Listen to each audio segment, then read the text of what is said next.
हे guys, good evening, good afternoon, कैसे हैं आप लोग। आपका मोस्ट वेलकम हमारे सेशन में। My name is Sameer Mishra, I am your G educator. आप देख रहे हैं मेरी क्लास। क्या मैं लाइव हो चुका हूँ? जी हाँ, मैं लाइव हो चुका हूँ। हेलो मानस, कैसे हैं आप लोग का मोस्ट वेलकम। थोड़ा इवेंट लेट में लगा मेरे ख्याल से, तो आपको इन्फॉर्मेशन क्लास की शायद हुई नहीं। हेलो निशांत, कैसे हैं आप? तो गाइस, आपका मोस्ट वेलकम हमारे सेशन में। एक बात ध्यान दीजिएगा, हमारी क्लास जो होती है रोज़ रात में 10 पर, वो आज 7 बजे ही है, ठीक है। तो वो क्लास 7 बजे है, तो उस क्लास को छोड़िएगा नहीं आप लोग। हेलो सूरज, हेलो भावना, हेलो प्राची, कैसे हैं आप लोग? हेलो अभय प्रकाश, कैसे हो आप? तब तक गाइस बच्चे आ रहे हैं, मैं आपको कुछ इन्फॉर्मेशन दे दूं दोस्तों। तो अगर हम बात करें अनअकैडमी की, तो अनअकैडमी ने आपके लिए जो 20% डिस्काउंट है, इसे आगे बढ़ा कर दिया 30 तारीख तक, ठीक, 30 अप्रैल तक। यानी 30 अप्रैल तक आप अभी भी अनअकैडमी पर 20% डिस्काउंट ले सकते हैं। ऐसा क्यों हुआ? क्योंकि बहुत सारे बच्चों के ट्रांजैक्शन रुक गए थे, तो हमने इसको 2 दिन के लिए और बढ़ा दिया, ठीक है। हमारे सारे बैचेस लाइव हो रहे हैं, आप बैच को हमारे ज्वाइन कर सकते हैं दोस्तों। इसके अलावा अगर हम बात करें दोस्तों, तो अनअकैडमी आपको क्या दे रहा है? आस्क अ डाउट पर आपको दे रहा है अमेजन वाउचर 250 रुपये का। कंडीशन ये, top 100 learners who have posted the maximum number of valid doubt will get the Amazon gift vouchers worth ₹250। यानी टॉप 100 जो लर्नर्स होंगे, जिन्होंने वैलिड क्वेश्चन पूछे होंगे, उन्हीं को क्वेश्चन ये मिलेगा। तो आप भी इसमें पार्टिसिपेट, बढ़िया चीज़ है, ठीक है दोस्तों। इसके बाद बात करें तो upcoming test series RBI assistant की मिल रही है आपको, SBI क्लर्क की मिल रही है आपको, IBPS PO की मिल रही है आपको, और IBPS क्लर्क की मिल रही है आपको टेस्ट सीरीज। तो ये हमारे प्लेटफॉर्म पे अवेलेबल है, ठीक है दोस्तों। अनअकैडमी पर एडमिशन हम कैसे लेते हैं? तो हमारे पास 2 ऑप्शंस हैं, एक है आइकॉनिक और एक है प्लस। आइकॉनिक और प्लस, ठीक। अगर हम प्लस की बात करें दोस्तों, तो प्लस की हमारी फ़ीस कितनी है? तो 24 महीने की फ़ीस हमारी पड़ती है 8,500। 1 मिनट, मैं जान रहा था दिक्कत होगी। तो 8,500 रुपये, ठीक। और 12 महीने की 7,150 रुपये। और जहाँ पे आपको डालना है हमारा कोड AVP10, जिससे आपको 20% का डिस्काउंट मिल जाएगा, ध्यान दीजिएगा, ठीक है दोस्तों। और अगर हम बात करते हैं आइकॉनिक की, तो 24 महीने फीस आपकी है 10,000 रुपये, और 12 महीने की आपकी है 8,500 रुपये। और यहाँ पर भी आपको मिलेगा 20% का फ्लैट डिस्काउंट। कोड हमारा AVP10 आपको लगाना है, ठीक है, ध्यान दीजिएगा। तो ये डिस्काउंट की बात हम कर रहे हैं। दोनों फीस अलग अलग क्यों है, वो बात कर रहे हैं हम दोस्तों। देखो, अगर अनअकैडमी की बात करें तो आस्क अ डाउट, मतलब अगर आप हमारा कोई कोर्स कर रहे हो, कुछ डाउट आपको आता है, तो उस डाउट का स्क्रीनशॉट आप खींचकर आस्क अ डाउट पे जाओ, अपलोड कर दो। तो यहाँ पे आपको अनअकैडमी से सोल्यूशन मिल जाएगा। आपको एक साथ 3 डाउट अपलोड करने की छूट है, ठीक है, ध्यान दीजिएगा उसको। तो अगर आप आइकॉनिक वाले हो तो आपको पहले प्रायोरिटी मिलती है, और प्लस वालों को यहाँ पर बाद में प्रायोरिटी मिलती है, ठीक। रेज द हैंड, अपने टीचर से आप क्लास में बात करके आप क्वेश्चन आंसर पूछ सकते हो आप। तो रेज द हैंड में भी आइकॉनिक वाले को पहले मिलेगी प्रायोरिटी, और प्लस वालों को बाद में मिलेगी प्रायोरिटी। तो प्रायोरिटी वाला बात है बस, तो फीस में अंतर है इसमें, ठीक। चलिए दोस्तों आगे बढ़ते हैं। और मेरी स्पेशल क्लास, मेरी जो स्पेशल क्लास है उसकी टाइमिंग नोट कर लीजिएगा। अनअकैडमी पर आज 2 क्लास हमारी शाम को हैं। एक 4 बजे हमारी क्लास है 4 PM पे, जहाँ पर हम MCQs की बात करेंगे, MCQs और negotiable instrument, MCQs on the negotiable instrument, ठीक। और 7 बजे हमारी क्लास होगी डेली करंट अफेयर्स, जो हम पढ़ते हैं, डेली सी MCQs। तो ये 2 क्लास बची हुई हैं हमारी आज की, देख लीजिएगा सर, ठीक है। चलिए गाइस शुरू करते हैं आगे, ठीक। हमारा पहला क्वेश्चन सामने, पहला क्वेश्चन है, which section of the banking regulation act 1949 give power to the reserve bank to give direction to the bank. यानी वो कौन सा सेक्शन है बैंकिंग रेगुलेशन एक्ट का जो RBI को पावर देता है कि वो बैंकों पर अपना कंट्रोल, अपना डायरेक्शन दे सकता है। ये आपसे पूछा गया। आंसर हमारा क्या होगा? हमारा पहला क्वेश्चन आपके सामने, यहाँ प्राची बोल रही हैं option number D, Prachi Saurabh Rath. Lakshmi बोल रही डी ऑप्शन, राकेश 42 बोल रहे हैं, यहाँ पे लोग डी ऑप्शन बोलने आधा, ज्योति बोल रही है सी ऑप्शन, ठीक है। तो इसका आंसर क्या होगा दोस्तों? इसका आंसर होगा section 35A, option number D is the right answer. तो सेक्शन 35A, ध्यान देना, मेजर बातें लिखी गई हैं। फॉर एग्जाम्पल, जैसे मैंने क्या बोला कि वो कौन सा एक्ट है, वो कौन सेक्शन है, तो एक्ट है banking regulation act, section 35A, जो कि RBI को पावर देता है कि रिजर्व बैंक ऑफ इंडिया दूसरे बैंक पर अपना कंट्रोल कर सकता है। एक बात और, 35A की बात करें तो यहां पर KYC के बारे में बोला गया, KYC गाइडलाइंस, ध्यान देना, केवाईसी गाइडलाइंस इसमें है। और 35A में भी क्या था, पहले बैंकिंग ऑम्बुड्समैन इसी में था, लेकिन अभी ये चेंज हो गया अभी, तो ये भी ध्यान दिया थोड़ा सा। कहने का मतलब क्या है, ये केवाईसी वाला क्वेश्चन भी बन सकता है आपका, ये तो नहीं बनेगा, ये चेंज हो गया अभी, तो इस पर भी आपको थोड़ा ध्यान देना है, ठीक है। तो ये हमारा पहला क्वेश्चन था। आगे बढ़ते दोस्तों, बात करते हैं नेक्स्ट क्वेश्चन की। देखिए, which option is the distribution of insurance product and the insurance policies of insurance company by bank as corporate agent through their branches. यानी कहने का मतलब ये है कि उसे आप क्या बोलोगे, जब कोई बैंक किसी इंश्योरेंस कंपनी से टाइप करेगा और कंपनी की पॉलिसी अपनी ब्रांच से सेल करता है एज ए एजेंट, हम इसे क्या बोलते हैं, ये आपसे पूछा गया। आंसर हमारा क्या होगा, आंसर हमारा क्या होगा, और यहाँ पे आप लोग आंसर क्या दे रहे हो, ऑप्शन नंबर ए insurance, option number D bank assurance. इसे हम क्या बोलते हैं, इसे हम बोलते हैं bank assurance. Option number D is the right answer. तो ये है बैंक एश्योरेंस दोस्तों, ठीक है। तो आपके एग्जाम में क्वेश्चन बनता है कि जब कोई बैंक अपनी ब्रांच से इंश्योरेंस पॉलिसी सेल करता है, इसे हम क्या बोलते हैं, बैंक एश्योरेंस। ये एक टॉपिक है, तो पढ़ लीजिए से आप। तो बैंक एश्योरेंस ये हमारी हेडिंग होगी, ठीक है, टॉपिक। तो बैंक एश्योरेंस कितने मॉडल पे काम करता है आपको हम पढ़ा दे रहे हैं, पढ़ लीजिए फटाक से, छोटा टॉपिक है। देखिए, पहला होता है as a corporate agent, as a corporate agent, as a corporate agent model, ठीक है, एजेंट मॉडल।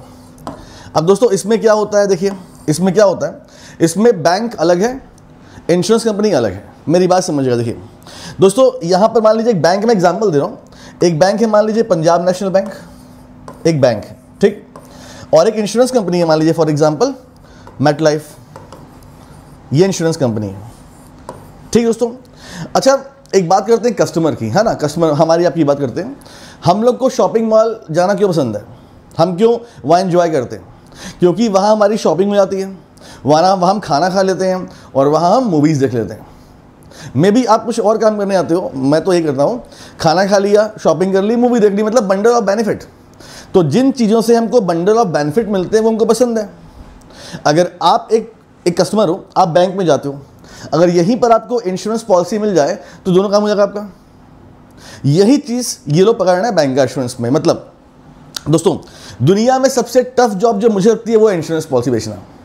सबसे टफ जॉब है इंश्योरेंस पॉलिसी बेचना। मैंने किया है एग्जैक्टली। मैं जब लोग MBA में थे तो हमारा इंटर्नशिप चल रहा था, तो दैट टाइम पे हमारे मिर्ज़ापुर में बजाज एलियंस में पोस्ट आई थी सेल्स मैनेजर की, तो फ्री थे ही, खाली थे, हमने ज्वाइन कर लिया था, है ना। तो हमने देखा थोड़ा बहुत लोग तुम्हें कैसे देखते, कैसे बात करते हैं भाई। कभी कभी तो गेट, मतलब तुम गए हो, गेट लोग नहीं खोलते, इंश्योरेंस अरे नहीं चलो आगे बढ़ा करो, इस तरह से। तो इंश्योरेंस कंपनी को पता कि मार्केट थोड़ा टफ है, और वैसे भी क्राउड कहाँ है, यहाँ है, क्राउड यहाँ जाता नहीं है। भाई आप लोग कभी इंश्योरेंस गए हो, इंश्योरेंस कंपनी पे नहीं गए हो, बैंक गए होगे, तो ये इंश्योरेंस कंपनी को पता है कि कस्टमर यहाँ पर है, हमारे पास थोड़ी ना है। तो इस केस में क्या होता है, इंश्योरेंस कंपनी ने बैंक को ऑफर दिया क्या, कि देखो भाई कस्टमर तुम्हारे पास आ ही रहे हैं, तुम एक काम करो, तुम हमारी पॉलिसी अपने पास रख लो और अपने एम्प्लॉय से सेल करा दो, इसे बेचवाओ। अगर तुम्हारा एम्प्लॉय सेल करता है, तुम सेल करते हो, हमको बिजनेस देते हो, हम तुम्हें कमीशन देंगे इस पर, जस्ट लाइक एजेंट। भाई LIC का एजेंट आपके पास आता है ना, अब घर यहाँ क्या है, यहाँ पर इंश्योरेंस कंपनी का एजेंट बैंक बन गया है। अब मान लो तुम यहाँ पर गए, इसने तुमको पॉलिसी बेच दी, इसका बिजनेस हो गया, कंपनी ने इसे कमीशन दे दिया।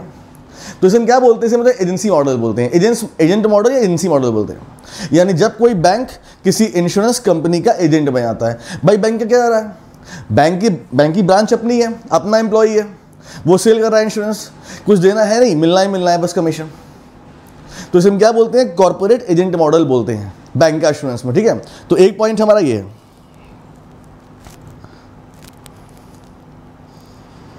ठीक, अब बढ़ते हैं आगे। अब दूसरा मॉडल देखो, इसका दूसरा मॉडल, ठीक है, इसका दूसरा मॉडल, इसे हम क्या बोलते हैं, इसे हम बोलते हैं referral business model, referral business model इसे हम बोलते हैं, ठीक, रेफरल बिजनेस मॉडल। अब ये कैसे काम करता है वो समझना, ठीक। देखो पहले हमने क्या बात की थी कि एक बैंक है, ठीक, और एक इंश्योरेंस कंपनी है। हमने क्या बात की कि इंश्योरेंस कंपनी ने अपनी पॉलिसी बैंक को दी और बैंक ने यहाँ पर अपने एम्प्लॉय को ट्रेन किया थोड़ा बहुत, और पॉलिसी वो सेल करवा रहा है अपने एम्प्लॉय से, ठीक।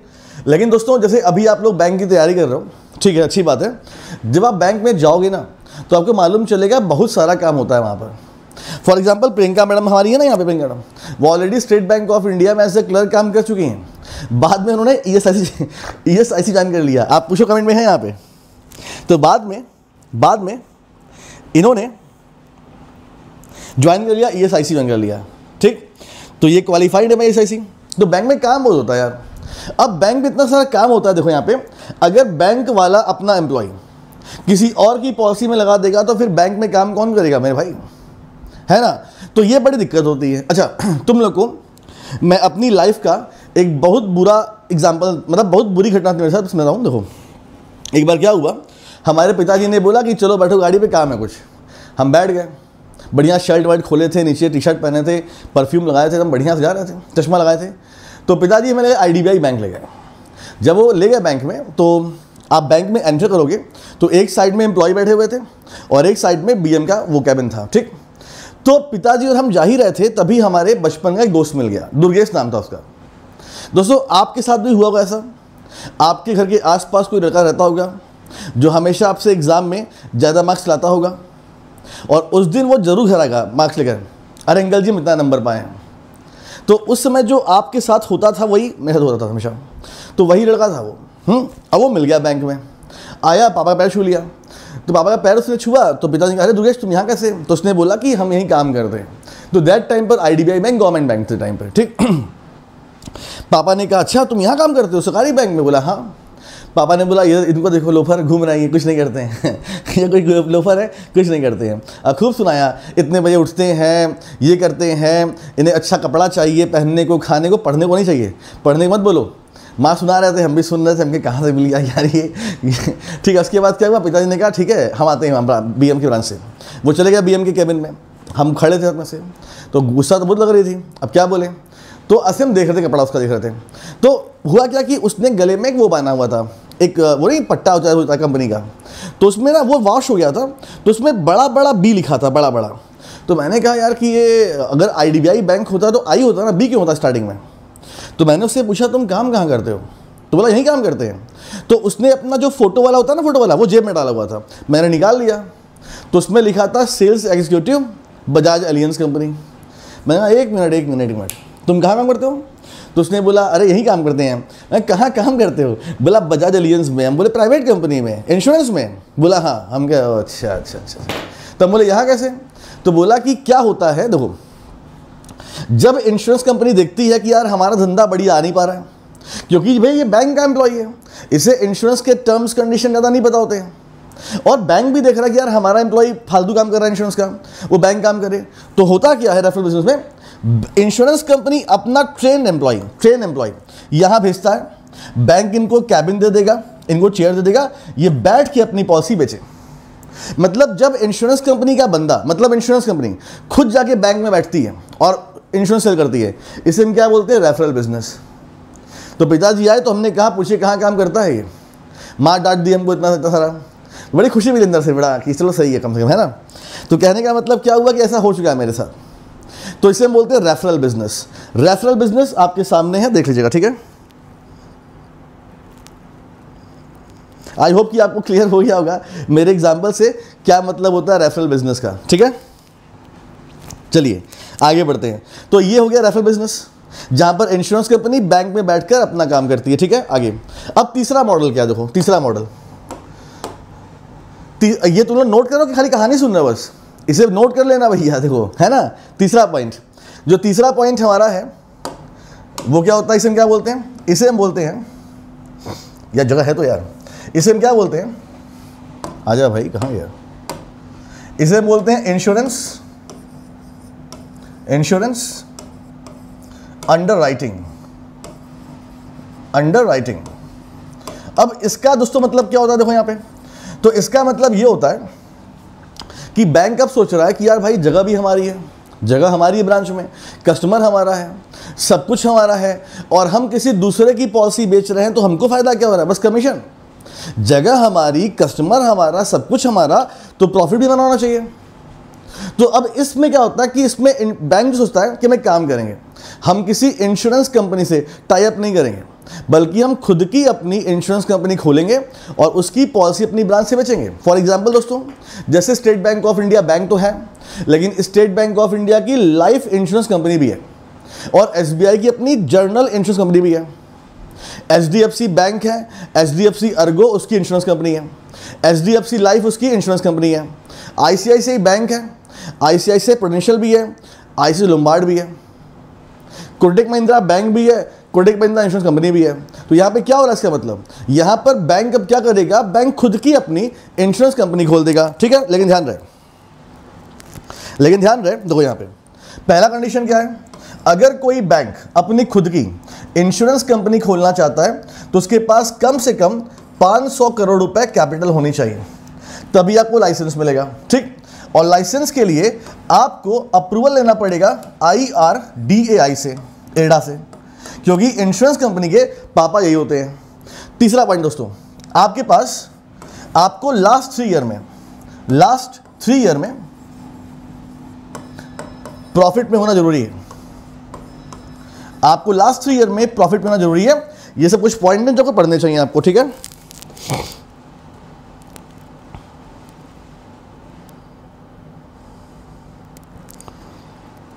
ठीक है, तो ये कुछ पॉइंट हैं जो कि आप नोट कर लो, तो इसके बाद ही आपको लाइसेंस मिलेगा, आप काम कर सकते हो। ठीक है, तो ये पॉइंट था जो मैंने एक्सप्लेन कर दिया दोस्तों। आगे बढ़े तो ये क्वेश्चन था हमारा बैंक एश्योरेंस। तो बैंक एश्योरेंस 3 मॉडल में काम करता है, 3 मॉडल पे, एजेंसी मॉडल, रेफरल मॉडल और इंश्योरेंस अंडरराइटिंग मॉडल। ठीक, चलिए आगे बढ़ते हैं और बात करते हैं आप नेक्स्ट क्वेश्चन की। दोस्तों आपसे क्या पूछा गया कि participatory note in India are issued on the recommendation of, हमारे देश में जो पार्टिसिपेट नोट होते हैं, मतलब पार्टिसिपेट नोट, ये कौन इशू करता है, ये कौन इशू करता है, ये आपसे पूछा गया। We have 5 option, RBI, SEBI, finance ministry, EFPO, none of these. What is the answer?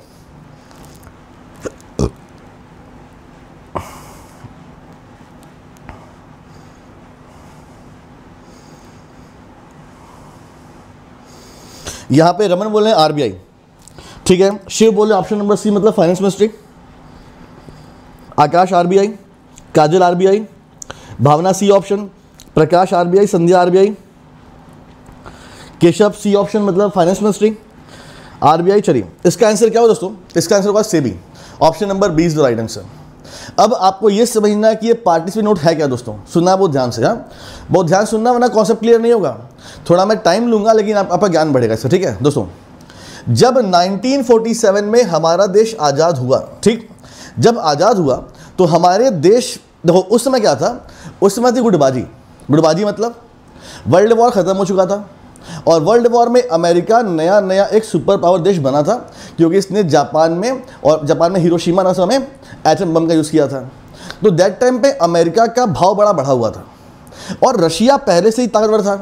तो दैट टाइम पर 2 देश मेन बन गए थे पूरे वर्ल्ड में, एक रशिया और एक अमेरिका। तो कुछ देश ऐसे थे जो रशिया के साथ थे और कुछ अमेरिका।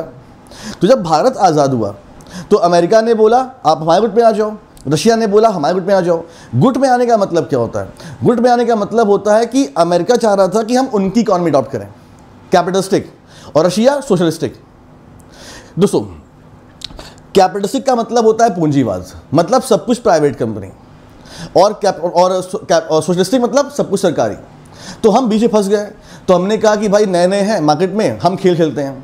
हमने खेला कर दिया, हमने कुछ चीज़ें अमेरिका से ले ली, कुछ रशिया से, कि भाई ना आप गुस्सा हो ना आप गुस्सा हो, और हम क्या बन गए, मिक्स इकॉनमी।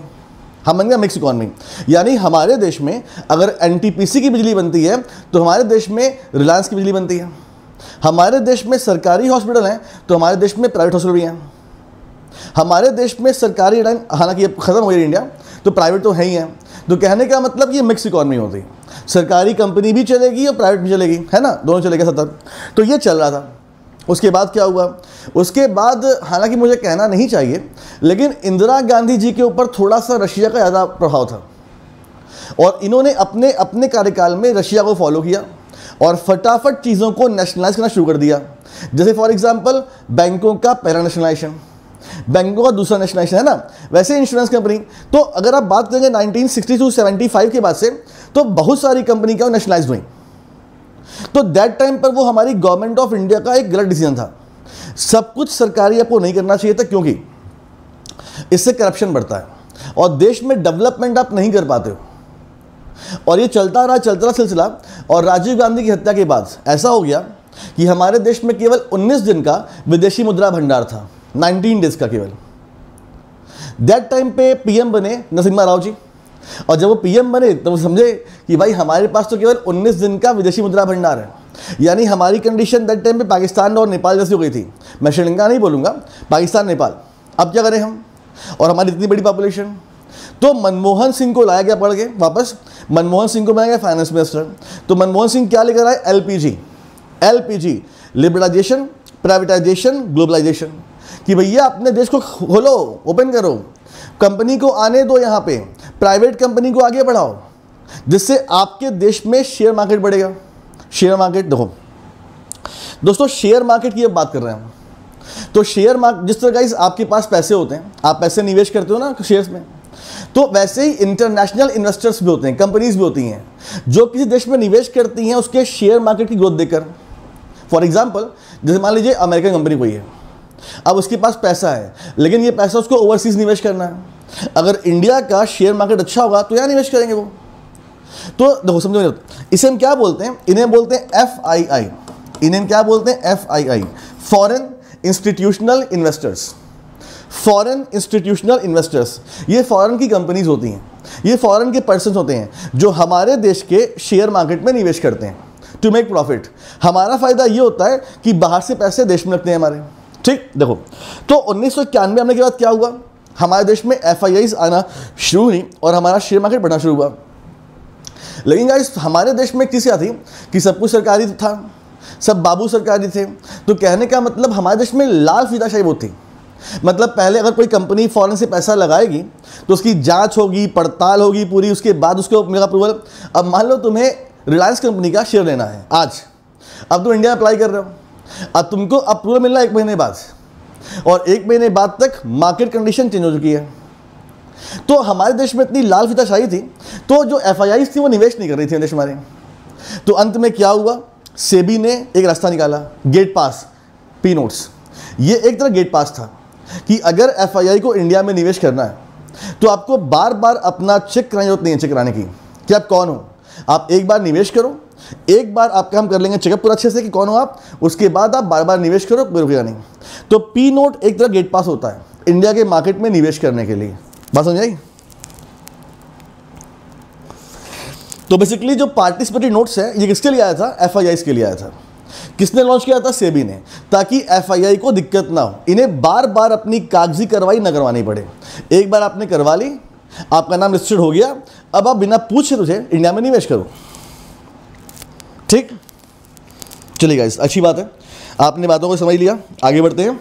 अब next question, What is the T stand for in the MTSS, which is a term often seen in the banking sector?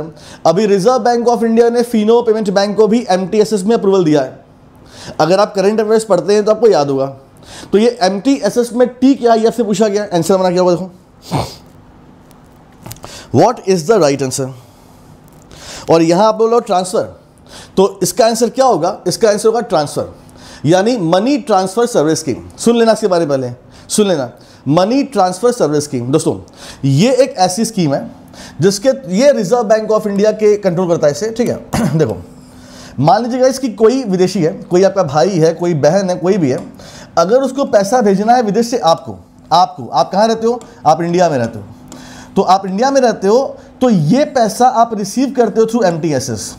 यानी MTSS के थ्रू केवल पैसा आता है, देश में आता नहीं। MTSS के थ्रू पैसा आप रिसीव कर सकते हो केवल, ये वन वे है, केवल वन वे पैसा आता है। ठीक, कितना आता है एक बार में, तो वन टाइम में $2,500, बस, इसके ऊपर नहीं, इसकी लिमिट भी है। तो MTSS से कोई व्यक्ति बाहर कंट्री से आपको पैसा भेज सकता है $2,500 एक बार में। ठीक, और एक साल में रिजर्व बैंक ऑफ इंडिया आपको 30 टाइम देती है कि आप पैसा रिसीव कर सकते हो, 30 बार। तो इसे भी लिखना, आपके एग्जाम में क्वेश्चन पहले भी आ चुका है, लिख लीजिएगा। ठीक है, और तनुष क्या हाल चाल है तुम्हारा? तुम्हारा बेस्ट फ्रेंड कहाँ पे है भाई? लड़ाई तो नहीं कर ली हो? तो $2,500 $2,500 एक बार में, और पूरे साल भर में 30 बार आप एक्सेप्ट कर सकते हैं, ठीक है, पर ईयर। ठीक है, चलिए बढ़िया, वेरी गुड। तो ये पॉइंट हमने बात कर ली आपसे, सब बढ़िया है। अच्छा अच्छा, सब बढ़िया, अच्छा होना चाहिए भाई। अरे अरे बेस्ट फ्रेंड भी आए भैया हमें लगा खाली तुम ही आओ आज, अकेले अकेले हैं तो क्या गम है, हाँ, चाहे तो हमारे बस में क्या नहीं।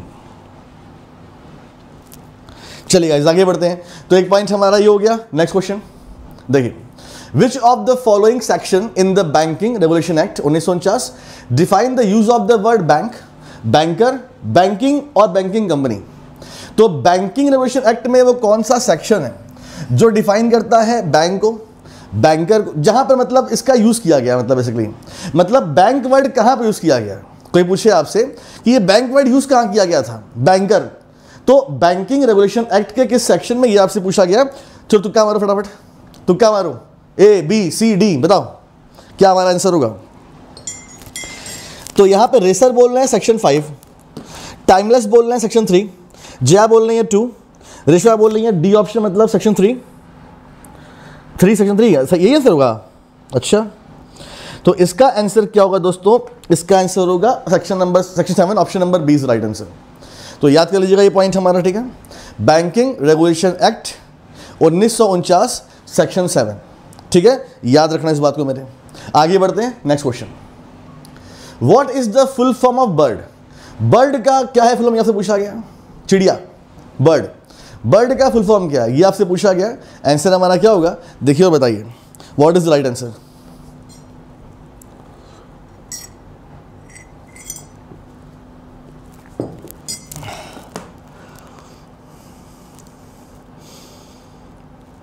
योगेश चौधरी जी, अब मेरा क्वेश्चन आपसे है कि बर्ड का फुल फॉर्म बताइए, और यहाँ पे लोग अपना अपना तुक्का मार रहे हैं कि सर ये है ये है ये। देखिए पहले ये है क्या, जानते हैं इसके बारे में। देखिए बर्ड का फुल फॉर्म है bankers institute of rural development, bankers institute of rural development, ये बर्ड है क्या दोस्तों।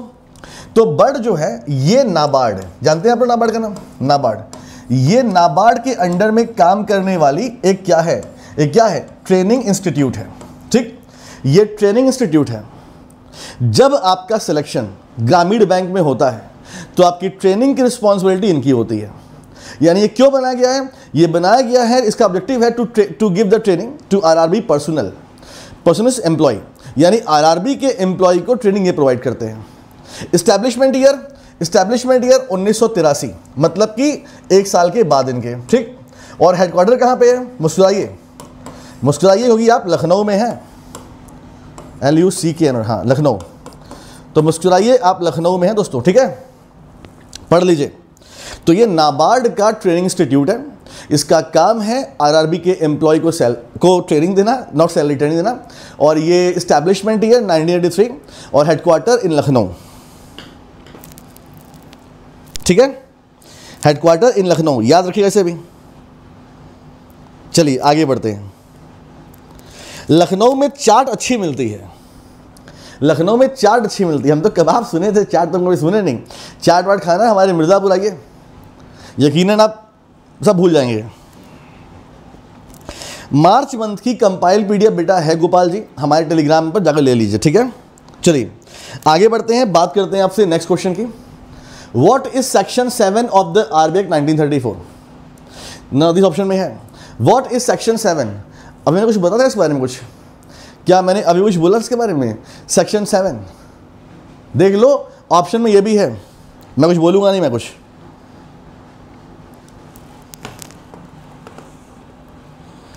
पूजा का कौन था ये, पीहू, अच्छा बेटा सही है। रिया कोलकाता कब आएंगे अब आएंगे, शादी वादी तुम लोग करो तो वहाँ पहुँचेंगे सीधे बढ़िया हैं, और शादी में आएंगे डांस बहुत करेंगे उस दिन। फिर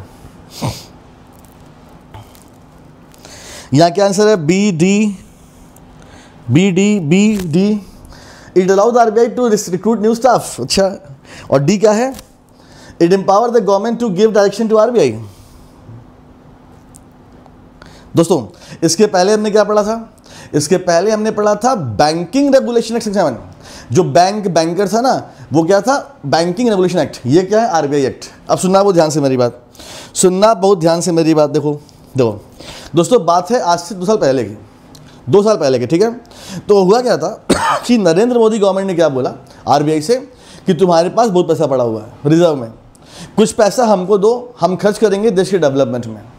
रिजर्व बैंक ऑफ इंडिया ने मना कर दिया था। दैट टाइम पे गवर्नर कौन थे? उर्जित पटेल थे।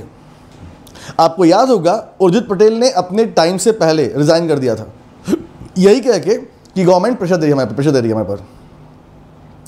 तो कहने का मतलब क्या है कि गवर्नमेंट ऑफ इंडिया बोले थे आरबीआई से कि जो रिजर्व मनी रखे हमको दो, हम खर्च करेंगे। तो उर्जित पटेल ने दवा में इस्तीफा दे दिया। फिर कौन बने? शक्तिकांत दास जी बने गवर्नर। शक्तिकांत दास जी ने कमेटी बनाई, और कमेटी किसके अंडर में? बिमल जलान के अंडर में, कि पैसा देना चाहिए नहीं देना चाहिए। तो गवर्नमेंट ने क्या बोला था कि पैसा दे दो सीधे से, वरना हम सेक्शन 7 का यूज़ करेंगे, वरना हम सेक्शन 7 का यूज़ करेंगे, पैसा तुम ले लेंगे तुमसे। तो आरबीआई एक्ट 1934 के सेक्शन 7 में ये है कि it empower the government to give direction to RBI. ये गवर्नमेंट को पावर देती है कि Reserve Bank of India government की बात माने, ठीक है। देख लीजिएगा यहाँ पे,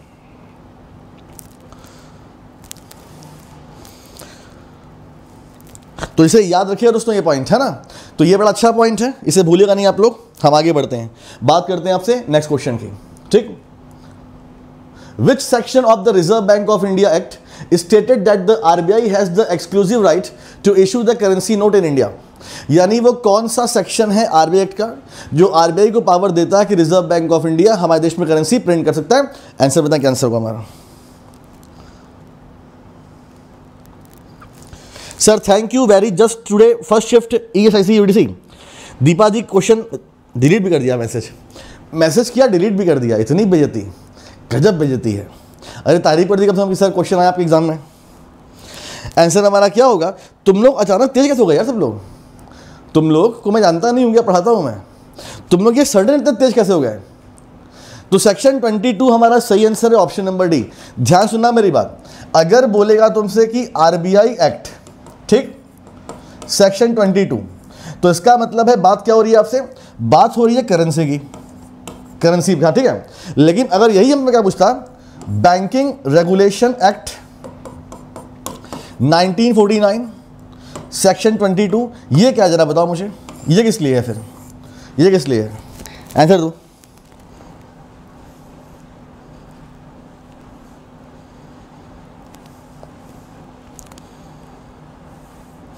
तनुज और योगेश आपस में दोस्ताना बढ़ा रहे हैं, दोस्ताना आपका सलामत रहे, आप लोग खूब दोस्त बने आपस में, ये हम चाहते हैं।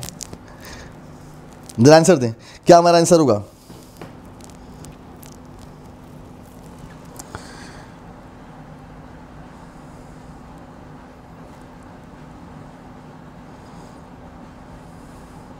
अरे दीपा जी आप लिख तो दीजिए, कुछ लिख तो दीजिए, ठीक है।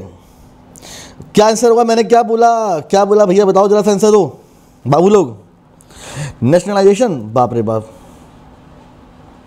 हरिओम हरिओम हरिओम। अनीश नेगी ने सही आंसर दिया है लाइसेंस के लिए। तो जब आप कोई कंपनी होते हो, आपको बैंक का लाइसेंस चाहिए, तो यहाँ से मिलता है, बैंकिंग रेगुलेशन एक्ट 1949 सेक्शन 22। मतलब वो कौन सा एक्ट है और वो कौन सा सेक्शन है जो आरबीआई को पावर देता है लाइसेंस बांटने का? तो यही है, बैंकिंग रेगुलेशन एक्ट 1949 सेक्शन 22। और मैंने कितनी बार पढ़ाया एग्जाम में ये सब चीज़ें, मैं जानता हूँ क्या होगा। अभी आप एग्जाम देने जाओगे, अगर ये क्वेश्चन आता क्या बोलते? अरे सर ने पढ़ाया नहीं, अब मीम बनाएंगे हम और शेयर करेंगे। ये नहीं बोलोगे सर ने पढ़ाया था हम भूल गए ऐसे। चलिए आगे बढ़ते हैं गाइस, बात करते हैं नेक्स्ट क्वेश्चन की। किसान credit card was launch in which year? KCC को किस साल लॉन्च किया गया, ये आपसे पूछा गया। इसका आंसर क्या होगा देखिए यहाँ पे। अब मीम बनाएंगे, अब मीम बनाएंगे और शेयर करेंगे। अपने आप को नहीं देख रहे हैं कि हम कितना पढ़ रहे हैं कितना नहीं पढ़ रहे हैं।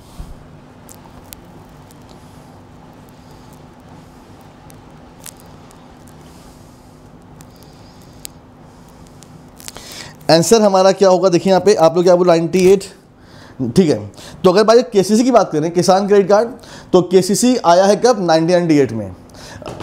RV Verma committee, RV Verma committee RB मेमना कमेटी के रिकमेंडेशन पे केसीसी को हमारे देश में लॉन्च किया गया था। दोस्तों ये होता क्या, सुन लीजिए। केसीसी की मैच्योरिटी क्या होती है? मैच्योरिटी 5 साल। इसका इंटरेस्ट क्या होता है? इसका इंटरेस्ट होता है 7%। वैसे तो 9 होता है, 9%, लेकिन 2% मिलती सब्सिडी मिल जाती है, फिर 7%। केसीसी पर लोन कितना मिलता है दोस्तों? तो अगर कोई लोन का अमाउंट पूछे तो क्वेश्चन गलत हो गया इसका। ये देखिए, केसीसी पर लोन कैसे मिलता है वो डिपेंड करता है कि आपका जो खेत है वो कितना चौड़ा है, कितना गहरा है, कितना लंबा है, मतलब उसके पैरामीटर पे, और साथ ही साथ आपके खेत की फर्टिलिटी क्या है, आप कौन सा उस पर कम्युनिटी उगाते हो, मतलब कौन सा पौधा, कौन सी फसल उगाते हो, ये सब देखते हुए बैंक आपको लोन देता है। तो इसकी लिमिट को डिसाइड नहीं होती, वो डिसाइड होती है आपके लैंड के ऊपर डिसाइड होती है, या आपके क्रॉप के ऊपर होती है डिसाइड। ठीक है, देख लेना। किसान क्रेडिट कार्ड,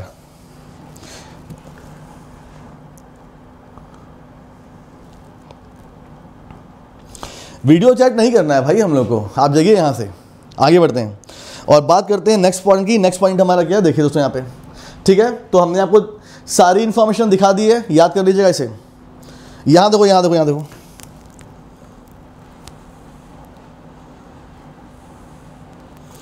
रिया बोल रही है, सुनो, रिया बोल रही है, सर 100% क्वेश्चन यूडीसी मेंस में आपके ही आए थे, 35 अटेम्प्ट। Sorry sir, 35। तो सॉरी क्यों बोला आपने?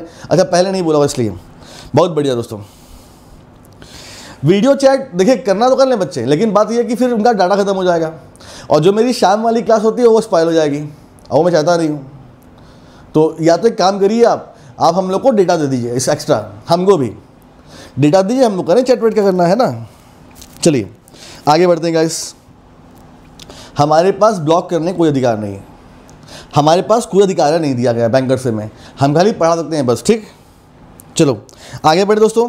अब बात करते हैं नेक्स्ट पॉइंट की। ठीक है, which of the following activity does not come under the para banking services? इनमें से कौन सी एक्टिविटी पैरा बैंकिंग के अंडर में नहीं आती है? ये आपसे पूछा गया, आंसर हमारा क्या है?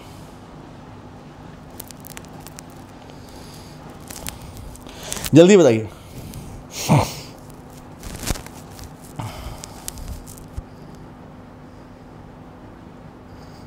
दोस्तों। थैंक यू दीपा, अब थैंक यू। आंसर दीजिए, व्हाट इज द आंसर? इसकी पीडीएफ में नहीं देता भाई, एमसीक्यूज है, क्या दूं पीडीएफ? और तुम लोग कितना पीडीएफ पढ़ते हो मुझे मालूम है, क्लास में पढ़ लो, इतना ही बहुत है बेटा तुम्हारे लिए। और यहाँ DEC बोले, देखो इसका आंसर क्या होगा, मेरी बात सुनिए दोस्तों। मैंने आपको पैरा बैंकिंग पर पहले ही पढ़ाया हुआ है, मैं आंसर नहीं दिखाऊंगा। देखो पैरा बैंकिंग क्या होती है, तो पैरा बैंकिंग का मतलब क्या होता है, what is the meaning of para banking? तो पैरा बैंकिंग का मतलब होता है कि जब कोई बैंक अपनी नॉर्मल एक्टिविटी, तो बैंक की नॉर्मल एक्टिविटी क्या होती है? लोन बांटना और डिपॉजिट करना। ठीक, तो जब कोई बैंक अपनी नॉर्मल एक्टिविटी के अलावा भी कुछ और काम करे, जैसे इंश्योरेंस की बात कर लें, म्यूचुअल फंड की बात कर लें, या पोर्टफोलियो की बात कर लें, तो इसे हम क्या बोलते हैं? इसे हम बोलते हैं पैरा बैंकिंग। अब जरा मुझे बताओ आंसर क्या होगा, बताओ अब मुझे आंसर क्या होगा इसका? फिर क्या था? Which of the following activity does not come in para banking, यानी बैंक की नॉर्मल एक्टिविटी। भाई क्या बोला गया है? Which of the following activity does not come under the para banking. तो भाई पैरा बैंक जो नहीं आता, मतलब नॉर्मल, मतलब लोन बांटना। Option number is the right answer.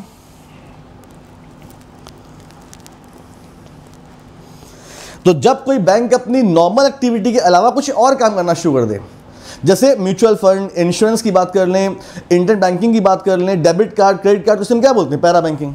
तो हमारा आंसर क्या? लोन बांटना। ठीक है, तो option number is the right answer दोस्तों। आगे बढ़ते हैं, बात करते हैं नेक्स्ट क्वेश्चन की। ठीक है, देखिए, what is the market structure called? It is characterized by a single seller selling a unique product in the market. यानी आप उस मार्केट को क्या बोलते हो जो केवल सिंगल सेलर मार्केट है? जब केवल सिंगल सेलर मार्केट से हम क्या बोलते हैं? SBI PO क्वेश्चन है ये। इसे हम क्या बोलते हैं? इसे हम बोलते हैं monopoly market. Option number C, single seller.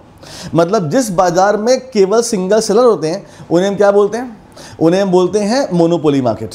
Example, आज के दुनिया में तो ऐसा एग्जाम्पल होता नहीं है। हाँ, इंडियन रेलवे की बात कर लें तो एक सिंगल एग्जाम्पल इसका है इंडियन रेलवे। अगर आप भारतीय रेलवे की बात करें, अगर कल को हमारी रेलवे प्राइस बढ़ाती है तो आप केवल इतना कर सकते हो कि आप पुतला फूंक सकते हो, विरोध कर सकते हो, बस, और कुछ नहीं। आपके पास रिलायंस की, टाटा की या अडानी की रेलवे नहीं है। रेलवे चलाएगी तो केवल गवर्नमेंट चलाएगी। ये मोनोपोली है रेलवे की, गवर्नमेंट की मतलब। और कोई एग्जाम्पल मोनोपोली का है नहीं, क्योंकि हर जगह ऑप्शंस आपके पास हैं, हर जगह ऑप्शंस आपके पास हैं। मोनोपोली, तो मोनोपोली मतलब दोस्तों कि सिंगल सेलर मार्केट। ठीक, अच्छा, ये क्या होता है ओलिगोपोली? ये क्या होता है ओलिगोपोली? तो ओलिगोपोली का मतलब होता है क्या? Few seller, few seller, few seller. यहां पर क्या होता है? यहां पे कुछ सेलर होते हैं, 2 3 4 5, बस, उसके ऊपर नहीं। सिंगल सेलर मार्केट मोनोपोली, जहां पर फ्यू सेलर्स हो, 2 3 4 5, उन्हें हम क्या बोलते हैं? ओलिगोपोली। और इनके जो प्रोडक्ट होते हैं ना, इनके जो प्रोडक्ट, वो आपस में क्या होते हैं? वो बिल्कुल होमोजीनियस होते हैं। होमोजीनियस का मतलब हो गया कि सेम होते हैं, बिल्कुल बिल्कुल सेम होते हैं, डिफरेंस नहीं होता इसमें। इसका एग्जाम्पल, इसका एग्जाम्पल क्या हो सकता है दोस्तों? भाई कहा गया है कि चोर चोर मौसेरे भाई। दुनिया में 2 कंपनी ऐसी है जो यही काम करती है, एक पेप्सिको और एक कोक। अगर आप बेवरेज की बात करेंगे, कोल्ड ड्रिंक की बात करेंगे, दुनिया में 2 ही कंपनी है, एक पेप्सिको और एक कोक।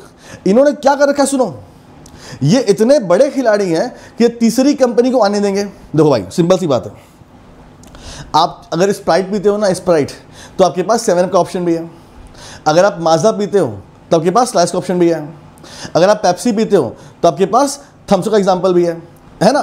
तो कहने का मतलब क्या होता है, ये दोनों कंपनी ने आपस में बात कर रखी है, ये दोनों एक फ्लेवर बनाएंगे, एक फ्लेवर बनाएंगे, एक प्राइस पर। इनके प्राइस में अंतर भी नहीं होता, सेम प्रोडक्ट, बिल्कुल same quality, same quantity, same product. इसे हम क्या बोलते हैं? ओलिगोपोली मार्केट बोलते हैं।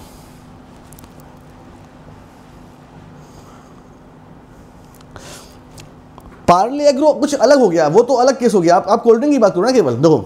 अच्छा, और कुछ है नहीं। आगे बढ़े हम लोग, नेक्स्ट पॉइंट दोस्तों। Foreign currency which has a tendency of quick migration is called. विदेशी मुद्रा जिसमें त्वरित प्रवास की प्रवृत्ति होती है उसे हम क्या बोलते हैं? Foreign currency which has a tendency of quick migration. मैंने बहुत बार पढ़ा आप लोगों को। आंसर क्या होगा यहां पे? What is right answer?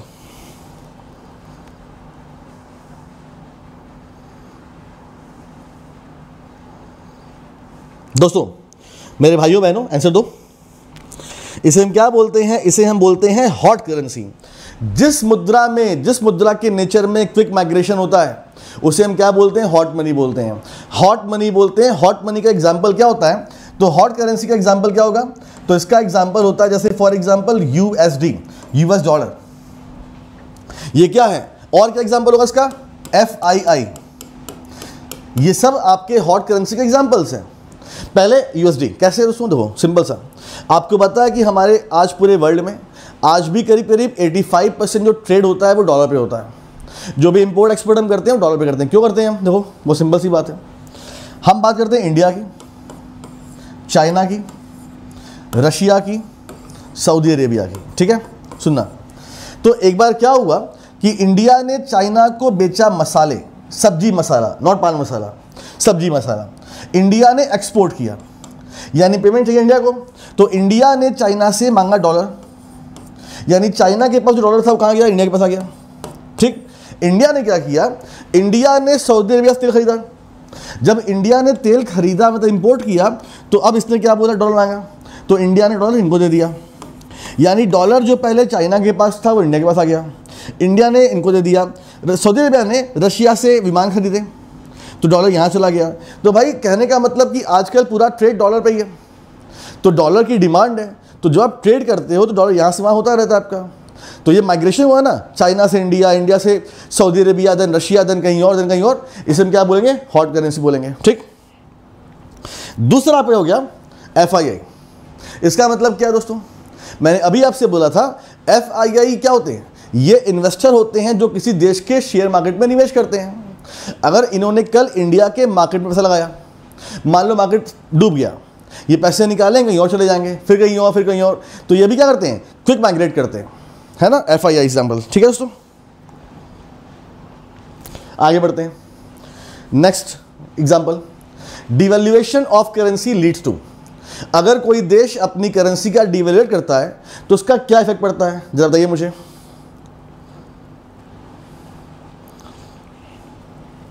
Devaluation of currency leads to, यानी अगर कोई देश अपने करेंसी का डिवैल्यूएशन करता है तो उससे क्या इफेक्ट पड़ेगा। आपके सामने 5 ऑप्शन है, आंसर हमारा क्या होगा, हमारा आंसर क्या होगा, देखिए आप बोल लो C D, fall in domestic prices can either increase or decrease.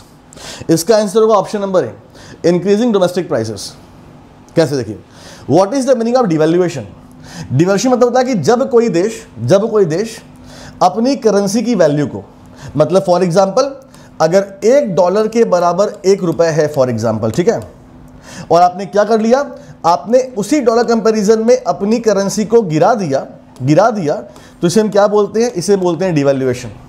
जब एक देश अपनी करेंसी की वैल्यू को किसी और करेंसी कंपैरिजन में गिरा देता है, इसे हम क्या बोलते हैं, डिवैल्यूएशन बोलते हैं। आप बोलेंगे सर ये होता क्यों है, फिर ये क्यों होता है, ये क्यों होता है, क्योंकि अगर कोई देश चाहता है कि उसके देश में एक्सपोर्ट बढ़े, ठीक, तो वो ये काम करता है। फॉर एग्जांपल दोस्तों, एग्जांपल लेते हैं, ठीक है गाइस, मान लो इंडिया अपना चारा बेचना, चावल राइस मार्केट में, लेकिन खरीद नहीं रहा कोई, क्योंकि ऑलरेडी मार्केट में सस्ते चावल चल रहा है। अच्छा, पहले क्या था दोस्तों, पहले इंडिया में 1 रुपए में 1 kg राइस मिलता था। तो अगर कोई अमेरिकन है जो $1 खर्च कर रहा था तो उसको केवल 1 kg राइस मिल रहा था। अब अगर हमने $1 बराबर 50 रुपये कर दिए तो वो $1 खर्च करेगा तो उसको इंडिया से 50 kg राइस मिलेंगे। तो कहने का मतलब उसको इंडिया सस्ता पड़ेगा, वो चावल यहाँ से लेगा तो हमारा एक्सपोर्ट बढ़ेगा, जिससे हमारे पास विदेशी मुद्रा भंडार आएगी। वो तो ठीक है, लेकिन दोस्तों सुनिए तो ये बात, अब देखिए ये आपने कर लिया, अच्छी बात है, लेकिन आपको क्रूड ऑयल इंपोर्ट करना पड़ता है, कच्चा तेल, आपको कच्चा तेल इंपोर्ट करना पड़ता है। कल तक आप 1 रुपए खर्च कर रहे थे तो आपको $1 के बराबर चीज मिल रही थी। अब आप 50 रुपए खर्च करोगे बेटा तो आपको $1 की और चीज मिलेगी, यानी कि अब आप क्रूड ऑयल को महंगे रेट पे खरीदोगे, ठीक, और जब क्रूड ऑयल आपका महंगे रेट पर आएगा तो आपके देश में ट्रांसपोर्टेशन जो होगा महंगा हो जाएगा।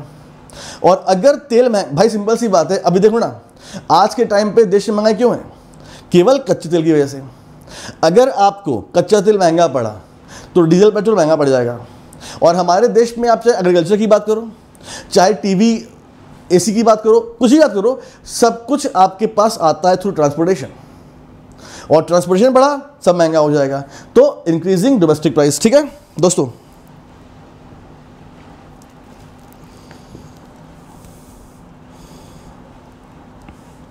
थैंक यू तिलापल्ली, थैंक यू तिलापल्ली बोल रहे हैं सर, आज एग्जाम बैंक में जो आप करवाते हैं क्लास में क्वेश्चन आया है सर, बढ़िया, वेरी गुड गाइस। तो यहीं पे ख़त्म करते हैं क्योंकि हमारी क्लास 4 बजे है एक और उस क्लास का टॉपिक क्या है, MCQs on the negotiable instrument. Unacademy special पे है 4 बजे, तो वहाँ जाने क्लास के लिए। तो आई होप कि आपको ये बात क्लियर हुई होगी। Thank you so much guys, आप लोग क्लास में आए, आपने बड़े पेशेंस से देखा, आपको मज़ा आया होगा, ठीक है।